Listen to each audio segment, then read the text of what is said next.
Okay, so I wanted to give y'all my prison story. One of my partners was like, "Yeah, you should do that because it fits well with your channel." And he was correct. It does.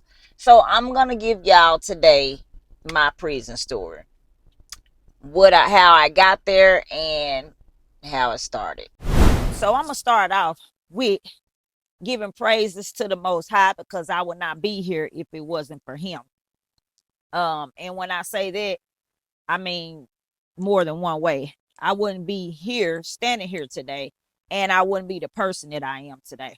The first time I caught the charge that led me to prison was my homegirls and I, we were all kicking it one night at the club, like we used to do. We was click tight back then. It was a lot of us. It was a lot of us. And we were known around town as the Get Money Girls because everybody in the crew used to get their bread. You know what I'm saying? So anyway, a lot of people, knew us. Anybody in the city that had motion knew each other. So we were those girls. We were at the club one night, and the girl that I caught the charge for, because I went to prison for second-degree battery, for cutting a female. But the girl that I went to prison for, I didn't even know her. So this is another lesson that's gonna be within this story. That was my first time meeting the girl. So we were all out at the club hanging out. And like I said, it was a group of us and we were inside the club. My homegirl, she was like, yeah, I had we saw a female, she was just basically, saying that they had a little beef. I'm really not gonna say a beef because they had never gotten into it. They just didn't like each other. So now, my eyes on her all night because, let me see what's going on. Okay, so anyway, we walking around.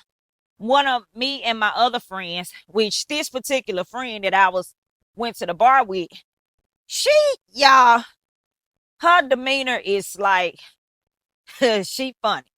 She real laid back, she cool, and I'ma say a little ratchet, but she's not confrontational. But she'll get down. It's, if you know what I mean. It's just like a all combination in one. So anyway, I hear I'm at the bar facing the bartender ordering the drinks, and she's standing behind me waiting. And so I hear her say, "Don't you say anything about her, or her."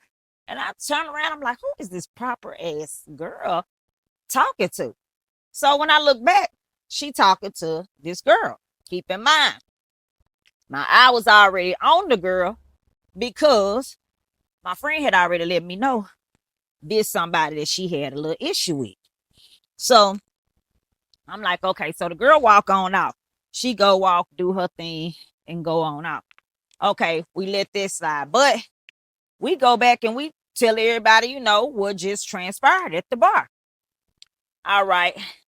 So, y'all, I'm already out of breath because your girl got a inhaler. And I don't even know why I got that because I never smoked. I did nails for years. And I don't know if they played a part with my respiratory, but I be needing the inhaler. But anyway, so we go back and we tell everybody, what went on. And we discuss it. We talk about it.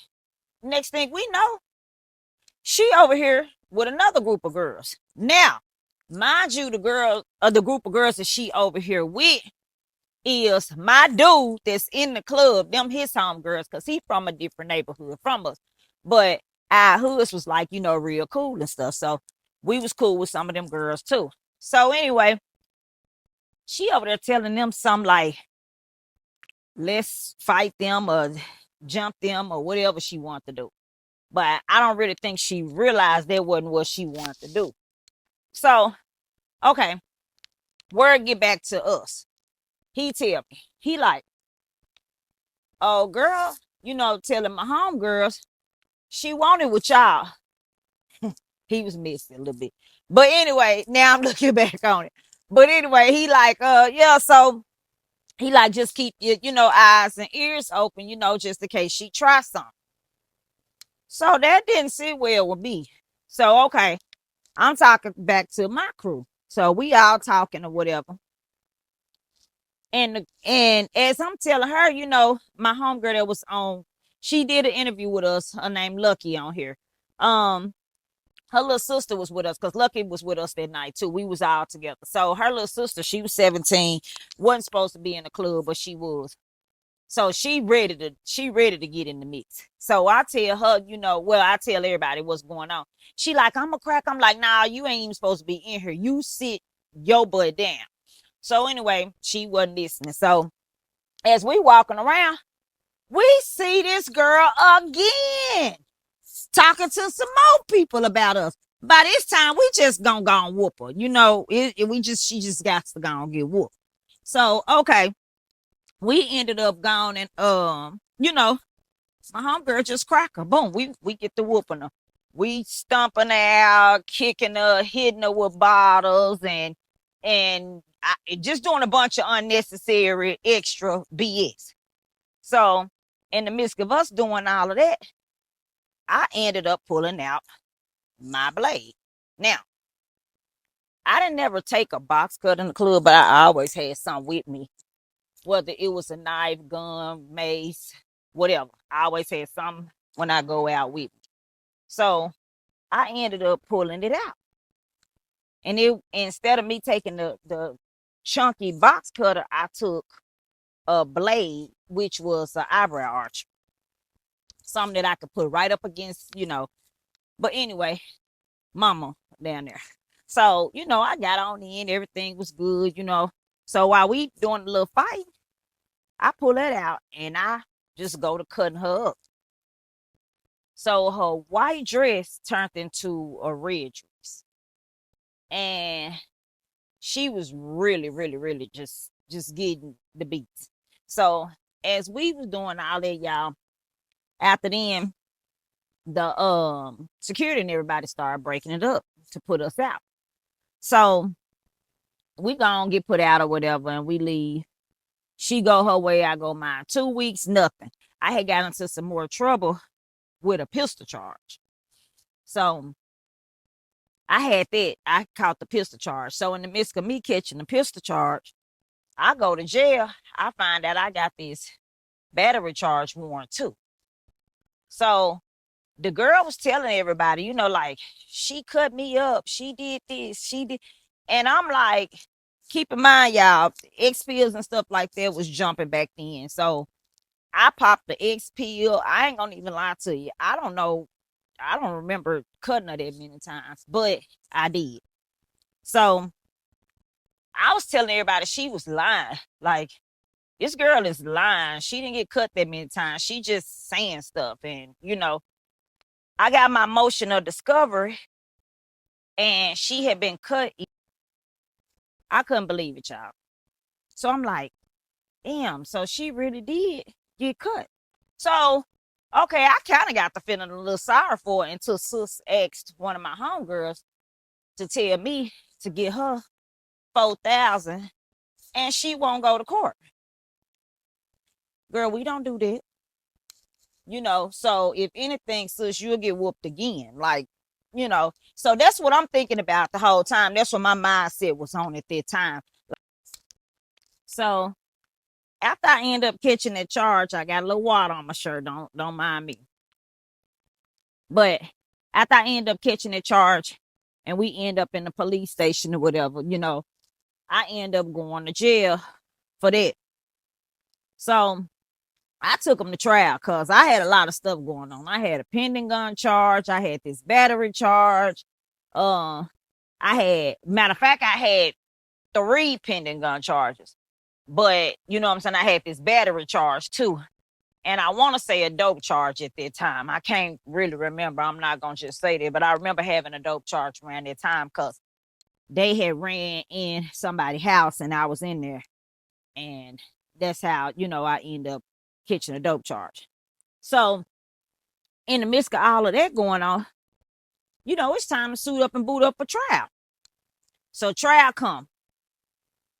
She show up. She tell him I did it or whatever. I end up taking them to court for this, doing their same trial. My trial was for the battery and the gun charge and probation violation. So they just mixed everything that I had going on. Those other two gun charges and dope charges that I had ended up getting dismissed. So when we actually got to the day of court, I ended up going to trial for those things: the battery, one gun charge, and probation violation. So I was like, all right, bet. So I get, jury go back, they do their deliberations, they come back with a guilty verdict. The guilty verdict led to, well, guilty on the battery, which was cutting her, but I wasn't guilty on the gun charge, and I was also guilty of the probation violation. So they sentenced me to 8 years. I end up going to the pen. Well, I'm gonna start out with the county jail. So I get locked up that day. They don't let me go. I go downstairs, to the holding tank, and now it's time to take their ride to the county jail, where you await to go to prison. So when I got there, they do this check-in, basically, your initial booking. So, you get your photo. They do like a fake health examination of you, because it's fake. Yeah, they don't really do no health, nothing. But anyway, they ask you a few questions. You tell them what you're going to tell them. They take your clothes, they book them, and they put them up. They store them, and they assign you to your unit. In Pulaski County, in Arkansas, in Little Rock, if you know there, you going straight to D. D at the time that I was there was the women's intake unit, before they assign you your permanent unit that you're going to based on your classification. So I went to D, and I went to D. Majority of the girls in there either had violent charges, were on their way to prison, or they wasn't getting out no time soon.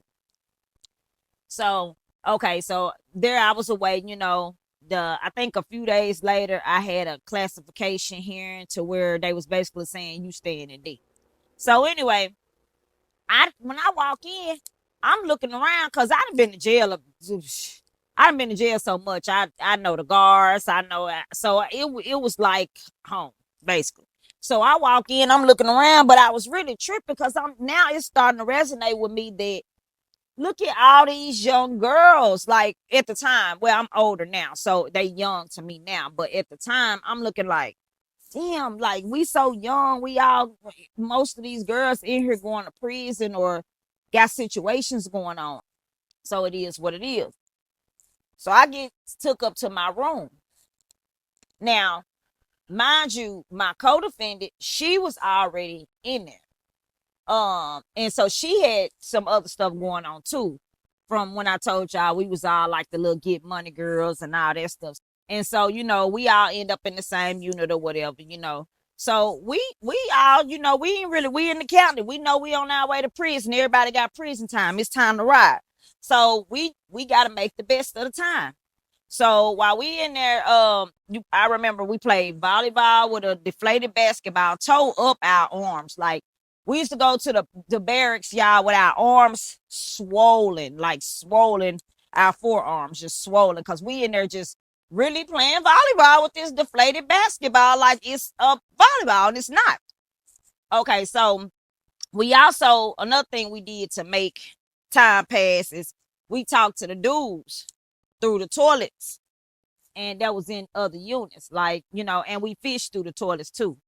So if you don't know what fishing is when you pump the water out your toilet and you pass contraband up and down through the toilet.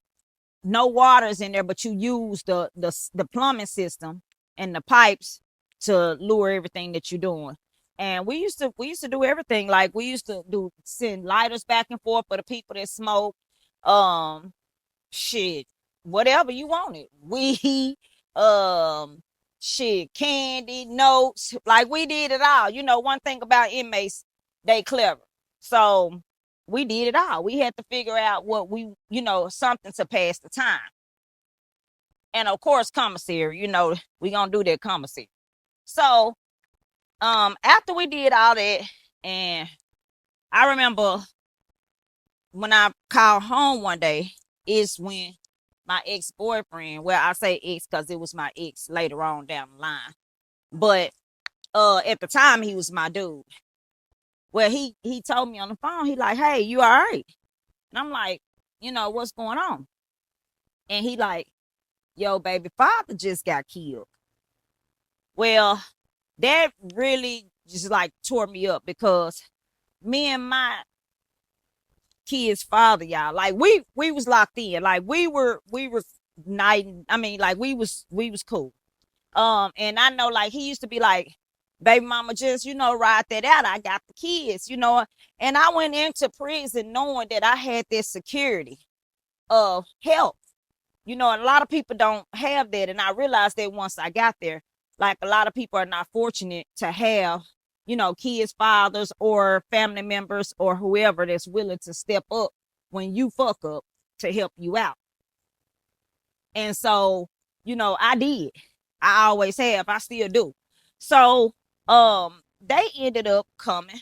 I mean, he ended up, telling me that he had passed away. He had got murdered. So I'm like, okay, I'm gonna call you back. So, my mind now is just really just wondering like what is going on with my kids. And I told this in my own interview. So I'm not gonna go all the way into it, but I'm just telling y'all, like, I'm like, what is gonna go on with my kids? So I call and I, talk to a few family members and they tell me what's going on. I just didn't know what to do. I wigged out. I got into it with a guard because I don't think this guard realized what I was going through. And this was one of our guards that had like a real smart mouth. Like she used to just go around picking and messing with folks sometimes. But this particular day, I wasn't for it. I just wasn't for it. So she got to getting smart. I bucked on her. We face to face, like about to fight. I'm like really ready to knock her head off. But another guard had told her what had went on with my situation. And so she came back later and she apologized. And she told me, I'm not going to write you up because I didn't really realize what you was going through. And people go through stuff and have bad days. And I told her, thank you. And we got past it. Then it came the day that I got sent to prison when they said, pack up. So y'all, when you hear that and you in that jail, you be ready. Whether you going to prison or you going home, you ready to get the heck up out of jail. So they told me to pack it up. I packed it up, and I was led out to the bus. Well, let me take that back. I was led downstairs to where I got chained up and, put your shackles and all of that stuff on. So as they ended up chaining everybody up that was going, they chained us up, got us ready, and we loaded the bus. On that bus ride, what made me start to realize I was actually in prison, well, going to prison, was as we approached the country, coming up out of Little Rock, coming up out the city, going to the country town, because I was housed in Newport, Arkansas, at McPherson. We were on our way to McPherson, and I see a dog, a horse chained to a tree like a dog. Not only did I see that, I seen a regular 10 mobile home with a damn roof on it. I'm like, okay, yeah, I'm going to prison because where do they do that at? So, we make it. We make it on to the prison. And we pull in. And I remember when we pulled in, I was looking like, oh my God. I'm thinking like it's like the movies. I'm finna be in here having to fight these big old girls and all this old mess, But I ain't tripping. I've been fighting a long time. So I'm like, it is what it is. I'm just finna go up in here and mind my business. And as long as they not bothering me, I ain't bothering them. So I get up in there. And the first day I'm up in there, I'm walking down the hall and I hear somebody like, woo! I look up, I see two dudes. They, up on the little ladder or whatever. So, they doing some little work around there or whatever. He like, damn. Damn. So as I'm walking, I'm steady walking. I run into somebody I know. I'm like, oh, they let the men come over here? And she said, that ain't a man. That's a woman. Y'all. I was like, oh my God, I'm in prison. Lord, get me home. I just want to go home. So by this time, I end up seeing my auntie because she was down there at the time. She had a life sentence, life without. She had been down there since she was 16. And I'm gonna interview y'all, and she out now. But I'm gonna interview her and let y'all get a chance to meet her too. But yeah, she was there, and a few other people that I knew were there. Um, and they made sure I was straight because one thing I did, I used to send that pack back to the penitentiary, baby. When they come to the county, hey, and they going back to the prison with their pack, and so when I got there, yeah, I had everything. I had clothes, shoes, everything I needed. Commissary, I was straight. But the whole time, I'm just knowing how to maneuver in that penitentiary and in that county jail. Cause I'm treating it like the streets. You got to get that pack out. So okay. Anyway, I wasn't getting no pack out, but I had the means of getting it, and then I'm sending it back, and then they making it do what it do, and then I'm getting straight. So that's the way that order had ended up going. So after that, when you get there, when you first get to prison, they got all these things that they got set up for you to do. You're doing your health screening. They do a real health screen.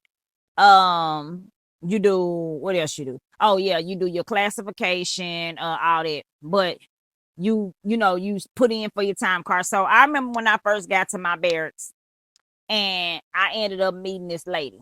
She like, baby, put everybody put in for their time cards and all this and that.